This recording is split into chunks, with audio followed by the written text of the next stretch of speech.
y'all, it's Belle. Welcome back to my channel. Today's video is going to be a wrap up of my recent reads. First I read Compass to Vinland by Dani Resh. Strangers arrive on Wren's doorstep looking for the shoes. Wren and his new companions have no choice but to flee to Underfoot, an underground settlement full of magical creatures. In just a matter of days, Wren is immersed into a whole new reality that will take him on an incredible journey and reveal a lineage that might be better left secret. I was so impressed by this book. It was so good. Living in a shoe house would be, I would love it. It would be heaven for me. And the shoe house that's in this book is the shoe house I want to live in. Like, it's so atmospheric and the way it's described, it's just so incredible. And I was hooked from the start, and I was intrigued from the start, and the author kept up that pace perfectly and kept upping the intrigue, and everything in here is so fascinating. While Other Worlds may not be a unique thing, I love how the author made this like her own and her take on the Other World thing.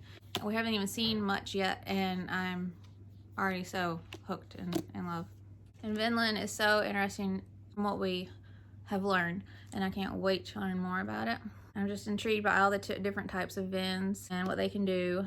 And there's so much in here. A mom that's in a mysterious coma, a neglective dad who needed his butt kicked, the shoe house, the workshop, and the guards around the workshop, the scaled, the portals, Underfoot, the Eradicator, which I hope we get to see more of that character because I really love them.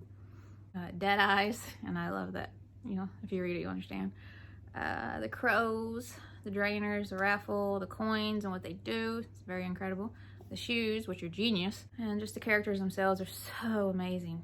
And they each bring something unique and great to the story. Like Rusty in here, there's 3 main kids. And Rusty is kind of my favorite because his family gives him a bad name.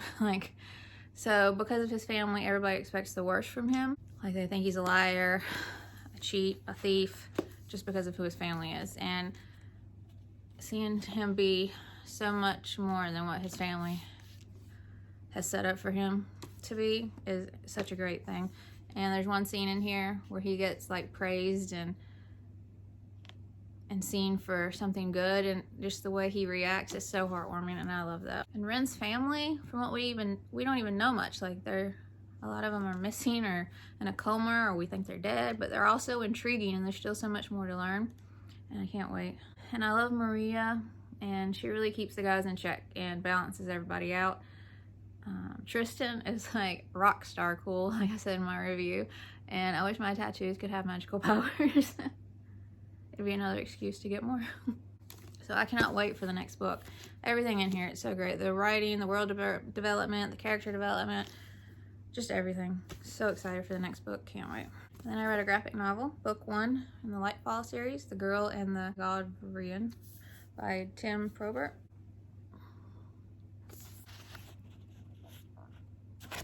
Deep in the heart of Urpa stands the Salty Pig's Tonics and Tinctures, home of the wise pig wizard and his adopted granddaughter Bee. As keepers of the endless flame, they live a quiet and peaceful life, crafting medicines and potions for the people of their once prosperous world. All that changes when Bee meets Cad, a member of the Galdorians, a race thought to be long extinct. Cad believes that if anyone can help him find his missing people, it's the pig wizard. But when the two arrive home, the pig wizard is nowhere to be found. Fearing for the pig wizard's safety, Bee and Cad set out across Urpa to find him, while danger fights its way out of the shadows and into the light. Can this reluctant duo get their act together in time to save the world, or has Urpa truly seen its last sunrise? This was so cute, but kind of dangerous and dark a little bit sometimes at the same time. And Bee and Cad are just so cute. I love it, especially Cad. And together they're even cuter. And the friendship that forms between them is so innocent and pure and just healthy. I don't know how to explain it. Like, it's such a great relationship. And Cad has my whole heart. And this whole world and its backstory and everything with the light, plus the danger and adventure, it's just such a great read. It took me a minute to get into it for some reason, but once her and Cad get out on their adventure, it really took off for me. I can't wait for the next book, and the art is just stunning. And then this is my first Christmas read for the season, for this year. Wishyouwas, The Tiny Guardian of Lost Letters by Alexandra Page.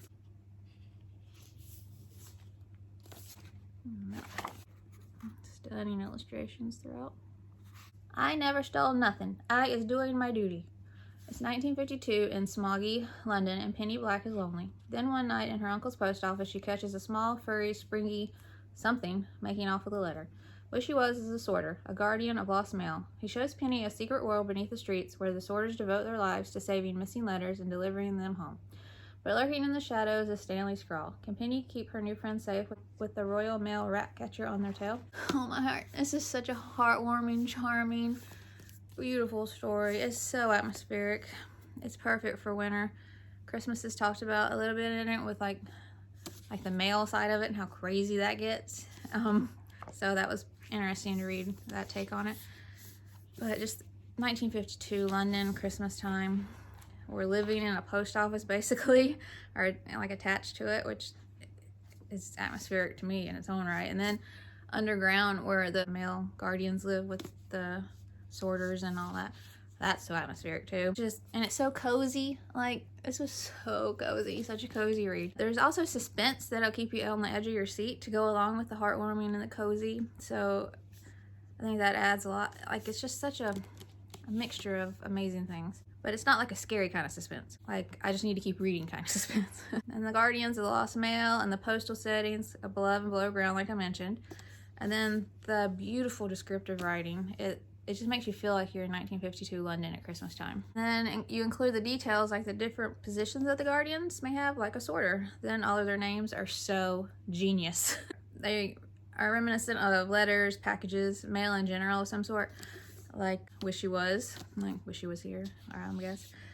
Dear Sir, and there's no spaces, like it's all one word. So Dear Sir, Dear Madam, This Way Up, With Love, and so many more. Penny and her uncle are amazing. I love Penny as a main character. She's so brave, and the bond that she forms with Wishyouwas, it is so cute, pure, innocent, beautiful. I want to wish he was. And the way he talks is so cute. And he gets berated for not speaking correctly by another guardian of lost mail. And Penny's like, I like the way he talks. And I'm like, yes. He's just adorable. He's fine just the way he is. My heart melted so many times reading this. And then I put in my review, I let out a little squeal of joy because I had no idea there would be more books. And in the back, it says that look forward to the next one. It says there's more excitement in the post. Wishyouwas will return in a brand new adventure. So, and it says kind of what it's about. So I won't say that since it's a sequel, and it's just that little blurb about it sounds incredible. So I'm so excited that there will be more with these, and I'm so excited that they're going to be together still, because I was worried that, when you read it, you understand why I'm worried that she wouldn't be there with him anymore at this location. I'm so happy. It's such a charming, heartwarming, very atmospheric, very cozy. It's got so much friendship, bravery, and doing the right thing in here. And the cover and the illustrations by Neville-Lee, which I think is Penny, the characters, I love that, are just stunning. So I highly recommend this, and I cannot wait for book 2. And then I read a sequel, so I won't read the synopsis, but this is in the Theodora Hendrix series, and this is Theodora Hendrix and the Curious Case of the Cursed Beetle by Jordan Kopy. I always think I'm saying that wrong. And it's illustrated by Jevons, who does a beautiful job.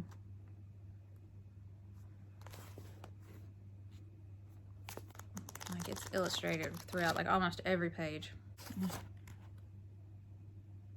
And I love this series with my whole heart. Theodora, I just love her. She is just the best little character ever. And I think I might even like this one more than the first book, which I love the first book so much. I was obsessed. So that's saying a lot. And they're just so atmospheric. Like, so atmospheric. Every single part of it. With the setting and the spooky mansion that isn't really spooky. It just gives you all those spooky vibes, but it's not scary. And then the school itself. And then the eccentric characters from town. Not to the amazing characters that live with Theodora in the house. And then the narrator talks to us, the reader, like we're on the case to figure out with the narrator, and it's just so great. It's so funny. Great humor. This was just such an incredible mystery in here, and it was so many layers to it, which I enjoyed, including a separate one from the main one, because she has a whole other issue at school going on with that awful Mrs. Frumple. Theodora is so determined and loyal and headstrong, smart. She's so brave. And I love seeing her take charge with Dexter, her adorable best friend, who is just the sweetest little bean. I love him so much. And I love Theodora's whole family of monsters. They're just the best monsters ever. But Theodora, Dexter, and Sherman, I love Sherman and his little hats, like his little top hat, his little sleeping cap hat. They all have my heart. I mentioned this in my review. I don't have kids, but these just feel like, I think both of these really, this one would too. Especially something like this. I think it would be a great read aloud maybe with kids. If I was a kid, I would have loved that. If this was out and someone read this to me. So, highly recommend both books, and I can't wait for the next one. Then I read Friends to the End by C.L. Colyer. 12-year-old Zach is convinced he'll never be happy without his best friend Jeremy by his side. But both their lives changed with a bang 5 months ago, and as far as Zach's concerned, it's his fault Jeremy will never see his 12th birthday. When Zach moves with his family to a Chicago suburb, he quickly becomes friends with a group of thrill-seeking kids trying to find a disappearing haunted house. But Zach's not worried. He doesn't believe in ghosts, so he follows them into a wild, dangerous encounter that becomes a battle to decide what's real and what's not. I was so impressed with this. It's not a long book, but it packs everything it needs into these pages. It's haunting and eerie and creepy at the same time as being heartwarming, heart-wrenching, and dealing with some important issues. I kind of knew when I had left the South, I had moved to the Midwest, and I actually lived 45 minutes from Chicago. So just knowing the history there and seeing that they moved, and then what you learn, I figured out what had happened before it was told. So it's very spooky, but at the same time with real hard life issues. So at its core, and my heart just broke for Zach. I'm pretty sure he has survivor's guilt, plus he has guilt for another reason where he blames himself, and then also for surviving. So it's like double on his young shoulders, and it's a lot to deal with. And then he doesn't even think he should have new friends. So when he starts making new friends, he feels like he shouldn't be allowed to do that. Like he doesn't deserve to have new friends. And then he has guilt about that too. Well, he has all of that, plus he's moving to a new town, new house, new school. So there's all these changes on top of everything else. The group of friends that he meets when he moves, and he makes friends with them, even though he's feeling guilty and all that.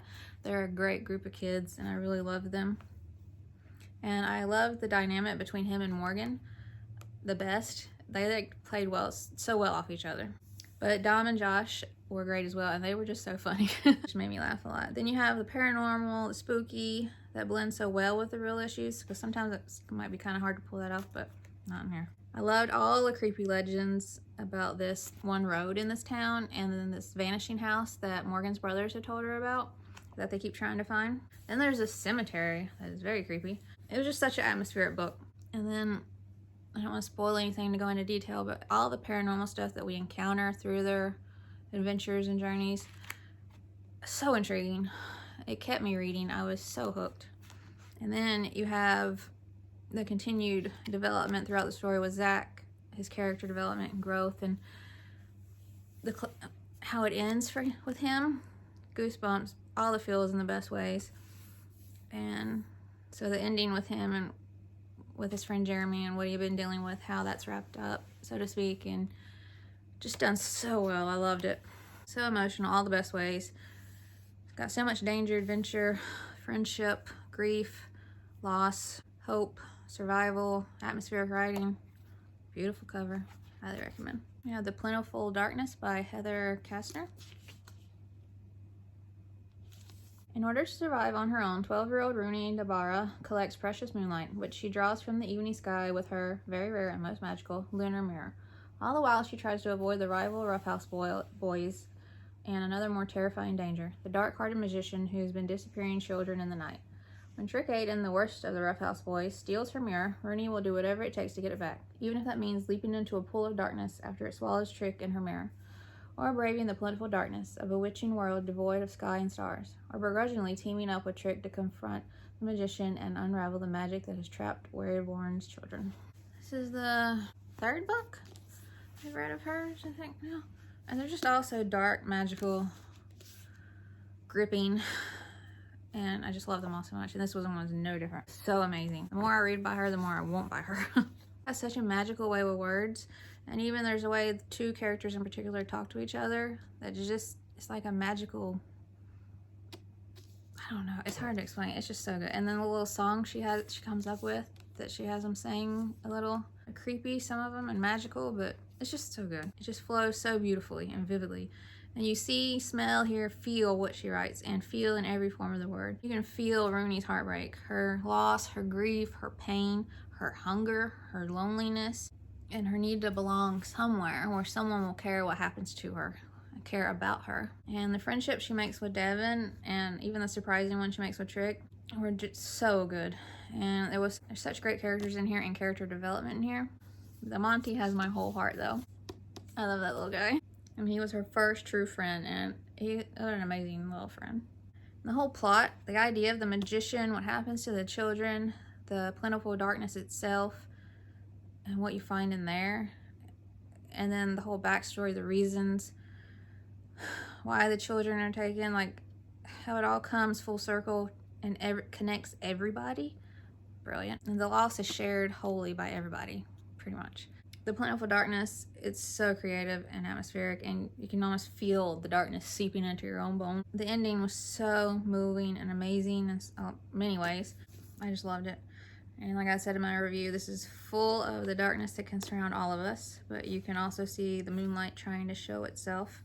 For, as I always like to say, you can't have moonlight without the dark, and if you're lucky, sometimes in life you may even catch a little starlight.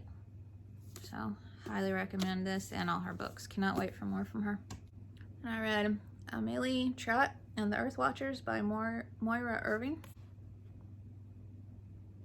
When would-be author Amelie Trott meets a 10-foot-tall stranger on the stairs, she is faced with an impossible challenge to rescue her family home from the clutches of the devious bottomless slice. However, she is soon to discover that this is simply a rehearsal for averting a more sinister danger still, the end of the world. It was so heartwarming and innocent and adventurous, full of great messages. Amelie is just so innocent, pure soul. And I love she decided she's going to be a famous author, even with mean teachers and the voice of doubt in her head, which we all have, telling her she'll never be an author, she can't even spell, stuff like that. She has so much fire and determination. All the characters are amazing. There's her brother Tim, who's so good, and then her best friend Isla, I think is how you say it. And all of them, especially when they're together, it's just such a great dynamic. And then you have Storm, who has my heart though. Like Grandpa Storm, he's just such a character, and I loved him so much. And then Freddie and Laura, of course, have my heart. I love a good dog or cat in a middle grade, and you have both in here. And then, like I said, great messages about never giving up, doing what's right, believing in yourself, and more.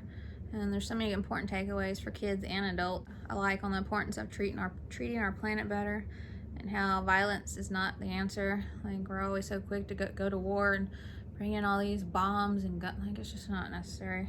It's just so imaginative with the Earth Watchers. Very atmospheric, especially with this house. I love this house so much. This family, there's friendship, danger, adventure, humor. So many charmingly sweet parts of this story. It's just such a cute, heartwarming story. And I cannot wait for the sequel. So, I'm gonna finish this huge book. It's book 1 of The Adventures of Jimmy and Andrew, and it's American Stonehenge, Mike Goldstein. And there's beautiful full-page color illustrations throughout. Just love that. It's his birthday, and Jimmy gets to pick out a dog at the Humane Society. Jimmy has wanted a dog for as long as he can remember, but he never imagined he'd find a pet that could talk to him telepathically. It turns out the dog is immortal, born in Egypt more than 3,000 years ago. With the ability to read both canine and human thoughts, he has roamed the earth ever since, hoping to find others of his kind. Only after he meets Jimmy does he begin to discover clues to his elusive origins. When Jimmy rescues Andrew from the pound, the first of their many adventures begins. American Stonehenge takes Jimmy and Andrew to the remote forests of northern Washington, where they accompany the boys' archaeologist parents on the excavation of a newly discovered site. The find, a fully intact duplicate of Stonehenge in England, is shrouded in a mystery that Jimmy and Andrew must unravel. How did this Stonehenge come to exist? Why do so many strange things happen around it? And what's this telepathic dog been up to for the past 3 millennia? These mysteries and more are waiting to be revealed in Jimmy and Andrew's first great adventure. I'm sure there's many boy and his dog stories or whatever, but this one's just so great. Their connection is so wonderful, and it's just a joy to read about. Like, they are like one person. Jimmy is just the sweetest little boy. Andrew is just amazing. Jimmy, Andrew, and Pete. Pete's another amazing character. All have my heart. And this story was just so different and imaginative. I loved every part, from the forest people, the Stonehenge, the priest clan, and the whole history and current plot itself. Just so engrossing and terrific. It can get a little dark in upper middle grade in some parts, but I really enjoyed it. And I loved how the author handled the hunting in here. Not only using hunting for survival, not sport, because if he had done it for sport, I would have been mad and stopped reading. Nothing is wasted. Making it fast. And I especially loved when Sam's another character in here, from the local tribe, shared saying thank you to the animal spirit for its sacrifice. And the aliens weren't what I was expecting at all, different to anything I've read before, and I really enjoyed that. They were just very intriguing, but the characters are what hook you. You just fall in love with these characters. They're just so well written. It's just such a great adventure, and I'm so excited for the next book, especially after the way this one ended and what we know is to come. I just can't wait to see how it all unfolds, especially with Pete and Pop. Really enjoyed this. Really looking forward to the next one. And then I finally read Ghost Girl by Malinenko. Z Puckett loves ghost stories. She just never expected to be living one. It all starts with a dark and stormy night. When the sky is clear, everything is different. People are missing. There's a creepy new principal who seems to know everyone's darkest dreams. And Z is seeing frightening things, large, scary dogs that talk, and maybe even a ghost. When she tells her classmates, only her best friend Elijah believes her. Worse, mean girl Nellie gives Z a cruel nickname, Ghost Girl. But whatever the storm washed up isn't going away. Everyone's most selfish wishes start coming true in creepy ways.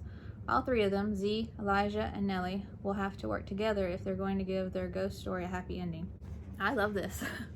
Quinn on my Instagram, and then A Book Like You, who's on Instagram and YouTube. I'll link her below. Both love this and we're obsessed, so I pushed it up on my to read, and I'm so glad I did. They were right. This was amazing. This was so spooky, and I was creeped out several times. The characters are outstanding, and you root for them the whole way. You want them to succeed. And Z is such a terrific main character, and her friendship with Elijah was so good. And even though I despised the bully Nellie in the beginning, I really enjoyed that aspect of the story, mainly because of how that part unfolded, and we learn about the bullying, the bully, etc., and how there's always two sides to every story, and two people can both think they're being bullied. It's just an interesting take on it, and I really enjoyed that. And I love how each of the kids were so different and all had different kinds of real life issues to deal with. Like, you have guilt over a parent death, a parent who leaves, and the oldest sibling has to step up and basically take everything, like be a mom, have a job, not quit school. A parent with mental illness, parents putting down kids in a toxic way, or maybe not even realizing they're doing it. And parents who put too much pressure to be perfect and don't show affection. And also, you should never judge by appearance. Like, someone's life could seem perfect and like they have everything, while another one appears to have nothing. But with what really matters, if you really knew, the person's life that looks perfect is the one whose home life is awful, and then the one who looks like they have nothing has everything that matters at home. I love that. Even if the people that have everything that matters don't even realize it. And it's always great once they realize that they do have it pretty good. And another big takeaway is not let your fears control you. With the strength and support of friends, you can tackle anything, almost, pretty much. I love Z and what she was able to do, and love how it connected her to another character, like that bridge, that link.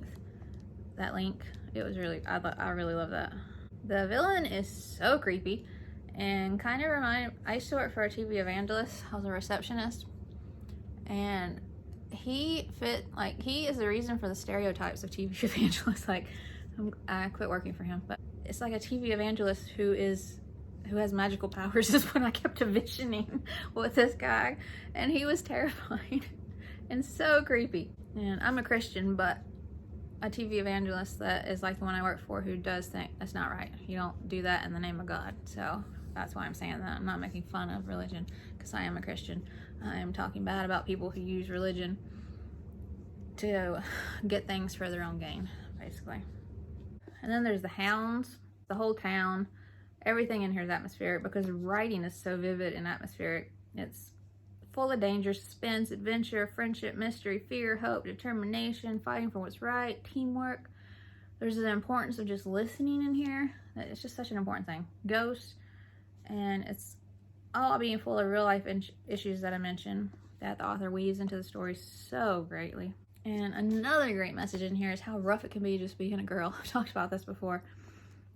Z has a thought she thinks for herself in here that's so on point. She thinks, sometimes it seems like women could be killed for just existing. Yeah. And also the expectations are so different. Like if a boy gets in a fight, that's just boys being boys. For a girl, it's just horrifying to even think about.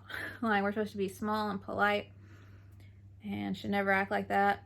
Z's like, I'm not going to be small, I'm going to be huge. So, like I've said before in another video, it's always been rough being a girl. It's not as rough as it used to be, that's for sure, when you read some horrific things from history, but it's still not easy. It's such an eerie, creepy, amazing story. I cannot wait for her next book, but she's already released the cover reveal for it and everything, and the synopsis pretty much, so cannot wait. And then I read another sequel. It's Stuck 1855, Lucy Travels East by Dave Johnson. He says that they're all standalones, pretty much. You could read them individually. Just with me, I can't do that. But he says you can. I know a lot of people like that, know that. I'm just not someone that could ever do that, I don't think. And I really love this one. I think Lucy might be my favorite of the three siblings. So it was really great to see her out on her own, because usually they're all together, or at least one of them's with another one, and if the third one's out somewhere. But she's off on her own. So it was really great seeing her come into her own and just have herself to depend on. And she got things done, and her character growth and development in just this book alone was phenomenal. Like I said, he packed a lot into these short pages. Like, what I love most about it, there's so many things I love most, but I love the time travel. I love the sibling, the writing. It's just all so good. But history is so, I love history. And I love learning new things. And so, especially things I've never heard of. And almost all his stories, it's things from history I'd never heard of before. Like the war in here, the location of the war, Mother Seacole is a real life person. I was very intrigued by her. And then the Florence Nightingale thing too, which I know that name, but I have no idea who she was. But now I do. I always Google so many things after reading his books, and I love that. In every back of the book, he tells you what he took liberties with or changed a little bit to fit the story he's writing. And he tells you what inspired him, what you could read yourself. Tells you what's real, what people are real, the events that actually happen. So I always love that. And Mother Seacole, like I mentioned, she has my heart. She is a force to be reckoned with, and her heart is just as big as her personality, and she's just the best. So many great characters we meet along Lucy's journey. She meets so many different people, and they were all so amazing. And the war and the location and how badly prepared they were, and how they just sent the men in there anyway, and most of them to their deaths. Like, they didn't even care. Like, it's just so awful. And then the rich people that would line up on the sidelines of the battlefield with binoculars and their little teas and like enjoying it. Like, if it was a bomb and you knew like hundreds of people probably just died, they'd be whooping and hollering, and like, that's just so horrific to even think about. Like, what kind of people are, like, it's just, ugh. And the way army wives were treated, despicable, unless they had money and were upper high class. Like, it was so awful. It was so bad. Those poor women. And these just keep getting better and better. I just love these. So much history, adventure, traveling, meeting so many people that are just also interesting in their own ways, and learning so much. I just flew through this. I highly recommend all of his books, and I can't wait for him to release more. And lastly, I read The Hidden Knife by Melissa Marr. Cover's done by one of my favorites, Vivian Tove.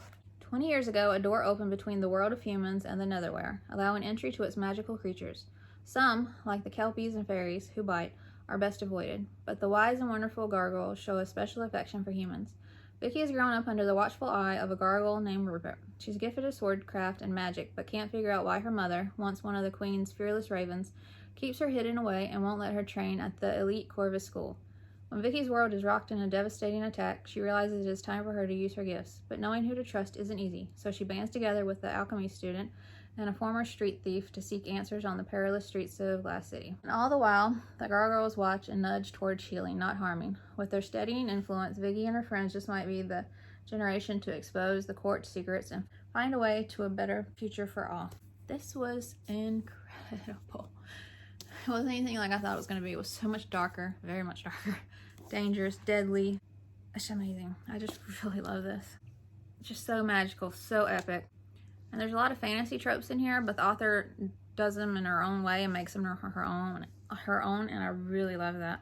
And then there are 2 parts to the story. Part 1, I like to think of it as the innocent part, so to speak, in the kids' lives until the tragedy.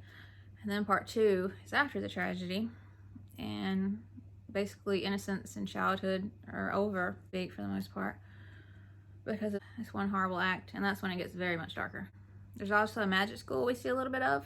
It's just so interesting and intriguing, and I wanted to see more of that. But it's not, the school's not an important, like it's not a main thing, so it's not like she should have included more, but it's not a main focus in here. But what we do see is just so fascinating. There's a lot of magical creatures in here, but the gargoyles have my heart, especially Rupert. I want to hug him so bad. He is just such a big old teddy bear of a gargoyle, and these are some of the best gargoyles that I've read about. I also have a soft spot for Master Nightshade, Ebb, and Penelope. If you read this, you'll know. So good. Story of the Queen, Vicky, who is our main character, and her parents, and everything, what they can do, just everything. I didn't know who the bad guy was. I didn't know if the Queen was a bad guy, if she was a victim. I didn't know. I was on the edge of my seat. I stayed there the whole time. There were some things about the bad thing that happens that weren't really clear at the end, but I didn't really care because the end was so epic and amazing anyway. I think I know, but I'm not, I can't spoil it, so I won't say anymore, but either way, it's just an incredible ending, especially one part that had me smiling ear to ear. One of the twists, there's a lot of twists at the end, but one was such a, oh, my heart, it was so good. And there's so many gripping things in here, from the story itself, the writing, the other world, the magical creatures, the wards, combat, alchemy, the queen, ravens, thieves, the school and everything and everyone in it. Vicky and her family's whole backstory, like I mentioned. Athems, I think that's how you say it. Shadows, that was genius. I love that part. And so much more. And this group of kids form like a little found family of sorts of their own.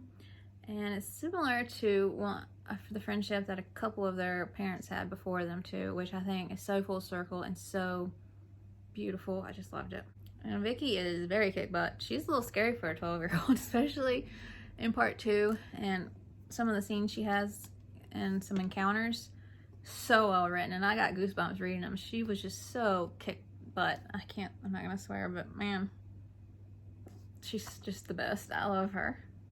And Milan was such a joy to read from and about. Seeing him go beyond the streets, wanting to do something with his life and making actual friends. It's just so, I loved it. And Algernon is he's just a sweetheart. And I think he's the bravest just because he was terrified, because he's not used to combat, battle, any of that. It's just potions and stuff like that. He had never even been around girls, so he was scared of them. But even though he was scared, he went anyway to help his friends and fight for them, his family, and for justice. And to me, that's the epitome of bravery. So, loved him. The chapters alternate between the different kids, Vicky being the main one, and I saw some reviews say that there was just too much going on, too many characters, but they're all so distinct and unique in their own that it wasn't an issue for me. Like, I knew who was who and what was going on, and I love them all, and I wouldn't take any of them out of here doing that, so I didn't have a problem with it, but some people did. There's a big message on emotions in here too, in a way. Like, we think it would be easier if we could turn off pain and emotions, but it wouldn't. We need to feel. The only way to heal, or hurting is a part of healing. And I thought this was a standalone, but I thought this was a standalone, but I wish that would change and there would be more, because I could already think of so many more stories that could happen, and we could see more at school and learn more of what happens and more about different things. And actually today, the author put in my comments that there is a sequel, and I think she put it's already off with the editor and with Vivian Toe for the cover, so I'm so excited that there's going to be more. So I'm always happy when that happens, because I can't wait to see what happens next and what she comes up with. I have think I have a trilogy that this author co-wrote with another author that I still need to read. But as far as solely written novel by her, I think this is my first, but I want more.